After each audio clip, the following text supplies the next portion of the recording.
في الحقيقة سميتي الزهرة، ولكن فاش كبرت شوية ما بقيتش كنرضى وسميت راسي فاطمة الزهراء.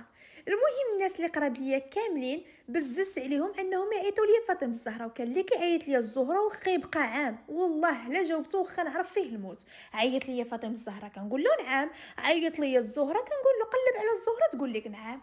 المهم كبرت مفشه في دارنا بحكم انني كنت البنت الوحيده وسط 4 ديال الذكوره. الاب ديالي كان كيتسطى عليا. اميمتي كنت انا هي اللي ديها اليمين. امي كانت واحد المراه درويشه وداخله سوق راسها، كانت مطنقه من الاخر، ما كانش نهائيا كتعرف شي حاجه سميتها كيد العيالات ولا سميتها السم وتا حراميات ولا سميتها انك تكوني في طينه وتفهميها طيره. اما الاب ديالي فكان واحد الراجل حتى هو درويش وكان معقول بلا قياس. انا اكثريه كبرت ما بين با وخوتي الذكوره. ميمتي كانت كلمتها غير مسموعه في الدار، كان با لا كلام فوق كلامو ولا شوار فوق شوارو. كانت امي الا بغات غير تمشي للحمام خاصها تاخذ من عنده الاذن وتشاور معاه. كانت الا بغات دير غير البصله في الطاجين كتقول له راه غنديرها. المهم امي كانت كتموت من با. هادشي اللي خلاني انني انا نكبر بهذيك الشخصيه، ما كنتش نهائيا كنعرف الدنيا شنو فيها، داخله سوق راسي وحاضره راسي لواحد الدرجه اللي ما كطيحش لي في البال. المهم غادي تمشي ليام وغتجي ليام حتى النهار اللي غندير 19 عام. ايوا في واحد المره كنا معروضين عند شي ناس وغادي يجيو عندهم واحد الناس وحدين اخرين. هذوك الناس الاخرين حنا ما كنعرفوهمش نهائيا. الناس كيف شافوني وانا ما شاء الله لا حول ولا قوه الا بالله كنت حويط كاع البنات في ما نمشي مستحيل نبقى جالسه. ايوا كيشوفوا البنت ما ناقصها والو في الزين وتبارك الله، ها هي غاديه الكوزينه ها هي جايه. المهم كنت دايره كيف شي فراشه حماقوا عليا. المهم سالينا ديك العراضه مشينا حنا بحالاتنا. ارى لك هذيك السيده اللي شافتني وحماقت عليا دوات مع السيده اللي مشينا عندها حنا، قالت لها بغيت فلانه. هذيك السيده دوات مع ماما قالت لها شوفي الناس اللي جيتو ديك النهار لقيتوهم عندي راه شافوا البنيته وحماقوا عليها بغاوها للزواج.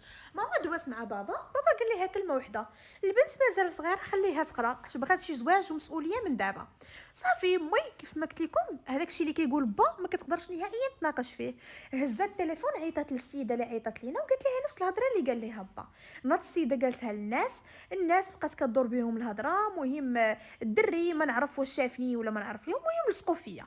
ناض وصيفطوا باهم لعند با نيشان، وباهم كان معروف، كان الفقيه ديال الجامع، واحد ماشي الجامع اللي حدانا، واحد الجامع اللي كان معروف، وداك الراجل كان معروف بالطيبوبه ديالو. مهم السيد حتى وقف على با ما كانش كيعرفو، ولكن كيسمع سميتو. مثلا فاش كنقولوا القرعاني ولا كنقولوا ممكن كاين شي سميات ديال الائمه كيكونوا معروفين. المهم هذا في ديك المدينه اللي كنا حنا فيها كان معروف فقيه معروف ديال الجامع. صافي جا عند با السلام توقف عليه با. بعرف باش الشبله كيبان له الراجل في وجهه النور، ولكن ما عرفوش. قال له معاك فلان الفقيه ديال الجامع فلان فلاني. با تصدم قال له اهلا كي لاباس عليك كي داير مع صحابي؟ قال لي الحمد لله.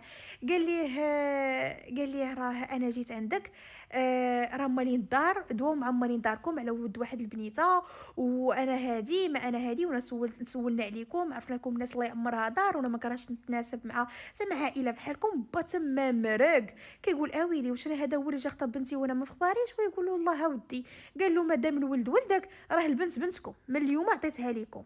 قال له زعما سول. قال لي اش غنسول انت السمعه ديالك سابقاك وكيف ما انت كيف ما غيكونوا ولادك. مهم با راه حب داك السيد بزاف، وفعلا انا شيخي راه كان فحال با الثاني، الله يعمرها سلعه والله يعمرها دار لواحد الدرجه اللي ما طيحش في البال. عرفت دوك نعمه الاخلاق ونعمه الترابي، نعمه الاخلاق ونعمه الترابي الصراحه تقال. المهم دار هو وياه لوقيته حتى جا دخل علينا با. قال لنا راه فلان الفقيه ديال هاد الجامع فلان فلاني راه جا خطب فلانه. المهم جا بغا يخطب فلانه البنت وراه هما اللي جاو عندنا. المهم مي بقات غير كتشوف. انا ديك الساعه ما نكذبش عليكم ما كانش شي وحده اللي باغا نقرا، عادي مدوزه الساعه وخلاص. صافي يا هاديه انا بقيت ساكته. مهم غادي يجي النهار اللي كان دار معاهم با، كان جا غير الفقيه هذاك بط الراجل، والراجل جا باش نديرو زعما الرؤيه الشرعيه. المهم جا السيد، انا دخلت عند الولد شفتو. الولد اش غنقول لكم كان عادي، هو غادي شويه للخيوبيه ولكن ماشي خايب، المهم انايا زعما جاني عادي ماشي شي مشكل. الولد كان حتى لديك الوقيته مازال كيقرا.